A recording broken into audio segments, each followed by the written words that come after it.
Praise the lord. ಪ್ರೀತಿಯ ಸಹೋದರ ಹಾಗೂ ಸಹೋದರರೇ, ಇದನ್ನ ನೋಡಿದ್ರಲ್ಲಿ ಬಹಳ ಸಂತೋಷವಾಗಿದ್ದೇನೆ. ಯೇಸು ಕ್ರಿಸ್ತನ ಶ್ರೇಷ್ಠವಾದ ನಾಮದಲ್ಲಿ ನಿಮಗೆಲ್ಲರಿಗೂ ವಂದನೆ ಸಲ್ಲಿಸ್ತೇನೆ. ಶಾಲೂಮ್, ನಿಮಗೆ ಸಮಾಧಾನ ಉಂಟಾಗಲಿ.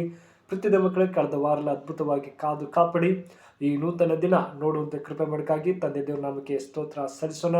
ಹೌದು ಪ್ರೀತಿಯ ಮಕ್ಕಳೇ, ದೇವರ ಕರುಣೆ ಯಾವಾಗಲೂ ನಮ್ಮ ಜೊತೆಲಿರುತ್ತೆ. ಹೌದು ಪ್ರೀತಿಯ ಮಕ್ಕಳೇ, ಈ ಹೊಸ ವರ್ಷದಲ್ಲಿ 1ನೇ ತಾರೀಕಿಂದ 31ನೇ ತಾರೀಕುವರೆಗೂ ದೇವರು ಅದ್ಭುತವಾಗಿ ತನ್ನ ಕಣ್ಣುಗುಡೆ ಹಾಗೆ ನಮ್ಮನ್ನು ಕಾದು ಕಾಪಾಡಿದ್ದಾರೆ. ಪ್ರೀತಿಯ ಮಕ್ಕಳೇ, ಈ ನೂತನ ದಿನದಲ್ಲಿ ದೇವರು ಒಂದು ಒಳ್ಳೆ ವಾಗ್ದಾನ ಕೊಟ್ಟಿದ್ದಾರೆ. ಏನಂದ್ರೆ, ನಿದ್ರೆಹೀನತನಿಗೆ ದಿವ್ಯ ಔಷಧಿ. ಆಮೀನ್, ಹಲ್ಲೆಲೂಯಾ. ಹೌದು ಪ್ರೀತಿಯ ಮಕ್ಕಳೇ, ಇದಕ್ಕೆ ಅದರವಾಗಿ ದಾವೀದನು ಬರೆದ ಕೀರ್ತನೆ 3ನೇ ಅಧ್ಯಾಯ 5ನೇ ವಾಕ್ಯ ಮತ್ತು 6ನೇ ವಾಕ್ಯ ನಿಮಗಾಗಿ ಓದ್ತೀನಿ. ದಯಮಾಡಿ ನಿಮ್ಮಲ್ಲಿ ಸತ್ಯವಿದ್ದರೆ ತೆಗೆದು ಧ್ಯಾನಿಸಬೇಕೆಂಬುದಾಗಿ ಪ್ರೀತಿಯಿಂದ ಕೇಳಿಕೊಳ್ತೇನೆ. ಅಲ್ಲಿ ಹೀಗೆ ಬರೀತಾರೆ, ಏನಂದ್ರೆ, ಯೆಹೋವನು ನನ್ನನ್ನು ಕಾಪಾಡುವುದರಿಂದ ನಾನು ಮಲಗಿಕೊಂಡು ನಿದ್ದೆ ಮಾಡಿ ಸುಖವಾಗಿ ಎಚ್ಚರಗೊಂಡೆನು. ನನ್ನ ಸುತ್ತಲೂ ಸನ್ನದ್ಧರಾಗಿ ನಿಂತಿರುವ ಸಾವಿರಾರು ವೈರಿಗಳಾದರೂ ನಾನು ಹೆದರೆನು. ಆಮೀನ್.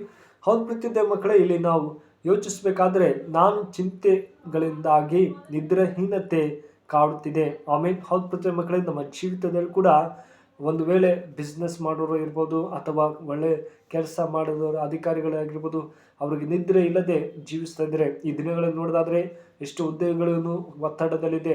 ಯಾವುದು ಕೆಲಸ ಮಾಡಬೇಕು, ಎಲ್ಲಿ ಹೇಗೆ ಜೀವಿಸಬೇಕು ಎಂಬಂಥ ಒಂದು ಸನ್ನಿವೇಶವಾಗಿದೆ. ಆದರೆ ದಾವೀದನು ಹೇಳ್ತಾರೆ, ಇಲ್ಲಿ ರಣವೀರನಾದ ದಾವೀದನು ಸೋಲಿಲ್ಲದ ಸರದಾರನೆಂಬುದಾಗಿ ನಾವು ಹೇಳ್ಬೋದು. ಅಲ್ಲಿ ಆರಿದ್ದೀಗ ಒಮ್ಮೆಲೆ ಅವನ ಪರಿಸ್ಥಿತಿ ಬಿಗಡಾಯಿಸಿತು. ಹೌದು ಪ್ರೀತಿಯ ಮಕ್ಕಳು, ಎಷ್ಟೋ ಒಳ್ಳೆಯ ಇದ್ದರ, ಆದರೆ ಅವನ ಜೀವನ ಬಿಡುಗಾಯಿಸಿತು ಎಂಬುದಾಗಿ ನೋಡ್ತೀವಿ.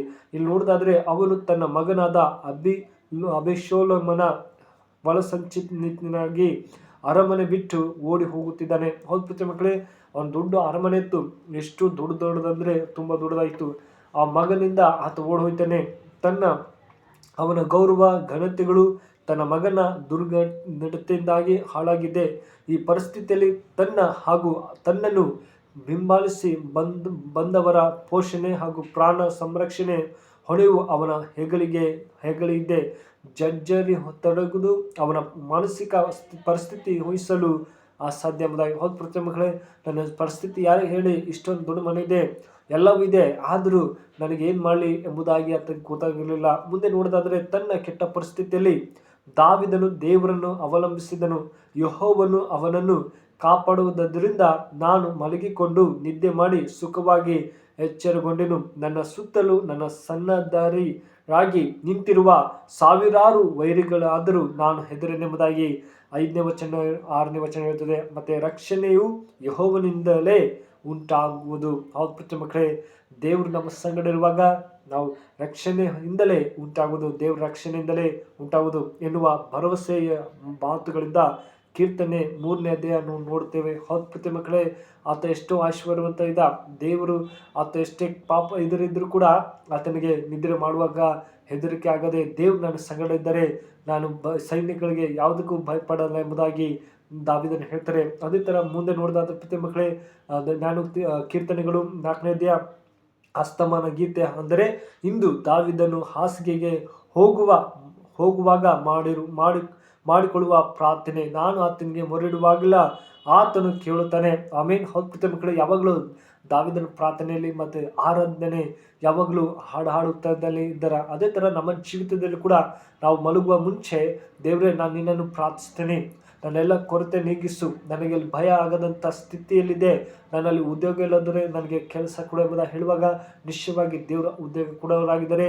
ಎಂಥ ಪರಿಸ್ಥಿತಿಯಲ್ಲಿ ಇದ್ರೂ ಕೂಡ ದೇವರು ನಮಗೆ ಜಯ ಕೊಡೋರಾಗಿದ್ದಾರೆ. ಆತನಲ್ಲಿ ನಾವು ನಂಬಿಕೆಯಿಂದ ಜೀವಿಸಬೇಕು ಪ್ರೀತಿಯ ಮಕ್ಕಳೇ. ಅದೇ ಮುಂದೆ ಹೇಳ್ತಾರೆ, ಎಂದು ಭರವಸೆ ಅವನಿಗೆ ಯಾವುದೇ ಒಬ್ಬ ಪ್ರಾರ್ಥನೆ, ನಾನು ಆತನಿಗೆ ಮೊರೆಯಿಡುವಾಗಲೂ ಆತನು ಕೇಳುತ್ತಾನೆ ಎಂದು ಭರವಸೆ ಅವನಿಗೆ ಯಾವುದೇ ಒಬ್ಬ ಅರಸನಿಗೆ ಪ್ರಾಣಭಯವಿದೆ ಇರುತ್ತದೆ. ಈಗಲಾದರೂ ಅವನಿಗೆ ತನ್ನ ಕುಟುಂಬದಲ್ಲಿ ವೈರಿಗಳು ಸಂಚಿಕೊಳ್ಳರು ಎದ್ದಿದ್ದಾರೆ. ಇಂತಿರುವಾಗ ಅರಸನಾದ ದಾವೀದನು ಕಣ್ಣು ತುಂಬ ನಿದ್ದೆ ಮಾಡುವುದು ಸಾಧ್ಯವೇ ಎಂಬುದಾಗಿ. ಹೌದು ಪ್ರೀತಿಯ ಮಕ್ಕಳೇ, ಎಲ್ಲರೂ ವೈರಿಗಳಿದ್ದಾರೆ, ಆದರೂ ಕೂಡ ಕಣ್ಣು ಮುಂದೆಯಿಂದ ಪ್ರಾರ್ಥನೆ ಕಣ್ಮುಚ್ಚಿ ಮಗಳಕ್ಕೆ ಸಾಧ್ಯವಾ ಎಂಬುದಾಗಿ ನೋಡ್ಬೋದು. ಆದರೆ ನಿದ್ದೆ ಮಾಡುವುದ ಈ ಕೀರ್ತನೆಯಲ್ಲಿ ಅವನು ಅದಕ್ಕೆ ಉತ್ತರ ನೀಡಿದ್ದಾನೆ. ಭಯಪಡಬೇಡ್ರಿ, ಪಾಪ ಮಾಡಬೇಡ್ರಿ, ಮೌನವಾಗಿರಿ. ಹಾಸಿಗೆಯ ಮೇಲೆ ಇರುವಾಗ ಹೃದಯದಲ್ಲಿ ಆಲೋಚಿಸಿಕೊಳ್ಳಿರಿ. ನ್ಯಾಯವಾದ ಯಜ್ಞಗಳನ್ನು ಸಮರ್ಪಿಸಿರಿ. ಯೆಹೋವನಲ್ಲಿ ಭರವಸವಿಡ್ರಿ ಎಂಬುದಾಗಿ 4ನೇ 5ನೇ ವಚನ ಹೇಳ್ತಿದೆ. ಏನು ಭಯಪಡಬೇಡ್ರಿ, ಪಾಪ ಮಾತ್ರ ಮಾಡಬೇಡ್ರಿ. ಹೌದು ಮಕ್ಕಳೇ, ಮತ್ತೆ ಮೌನವಾಗಿರಿ. ಹಾಸಿಗೆಯ ಮೇಲೆ ಇರುವಾಗ ಹೃದಯದಲ್ಲಿ ಆಲೋಚಿಸಿಕೊಳ್ಳಿರಿ. ನ್ಯಾಯವಾದ ಯಜ್ಞಗಳನ್ನು ಅರ್ಪಿಸಿರಿ. ಯೆಹೋವನಲ್ಲಿ ಭರವಸವಿಡ್ರಿ. ನಾನು ನಿರ್ಭಯವಾಗಿರುವುದರಿಂದ ಮಲಗಿಕೊಂಡು ಕೂಡಲೇ ನಿದ್ದೆ ಮಾಡುವೆನು.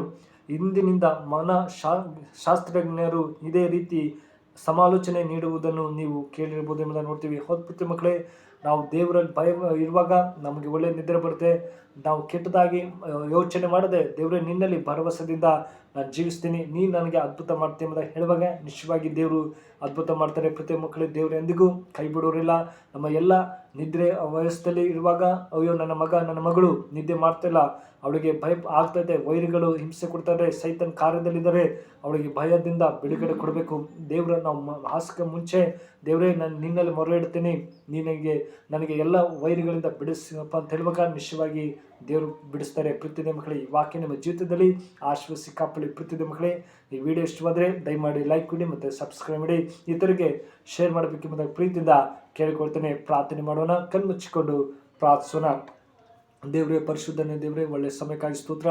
ಹೌದು ಸಪ್ಪ, ದಾವೀದನ ಜೀವಿತ ನೋಡೋದಾದರೆ ಆತ ವೈರಿಗಳಲ್ಲಿ ಭಯಪಡ್ತಾ ಇದ್ದ. ಆದರೆ ನಾನು ನಿದ್ರೆ ಮಾಡುವಾಗ ದೇವರಲ್ಲಿ ನಾನು ಭರವಸೆ ಇಟ್ಟಿದ್ದೀನಿ, ನನಗೆ ಒಳ್ಳೆಯ ನಿದ್ರೆ ಕೊಡ್ತಾರೆ ಎಂಬುದಾಗಿ ನಂಬಿಕೆಯಿಂದ ಜೀವಿಸಿದರು. ಅದೇ ಥರ ಅಪ್ಪ, ನಾವು ಪಾಪದಲ್ಲಿ ಬೀಳದೆ ನಿನ್ನ ಮಾರ್ಗದಲ್ಲಿ ನಡೆಯುವಾಗ ನಮ್ಮನ್ನು ಒಳ್ಳೆಯ ರೀತಿಯಲ್ಲಿ ನಡೆಸು ಅಪ್ಪ.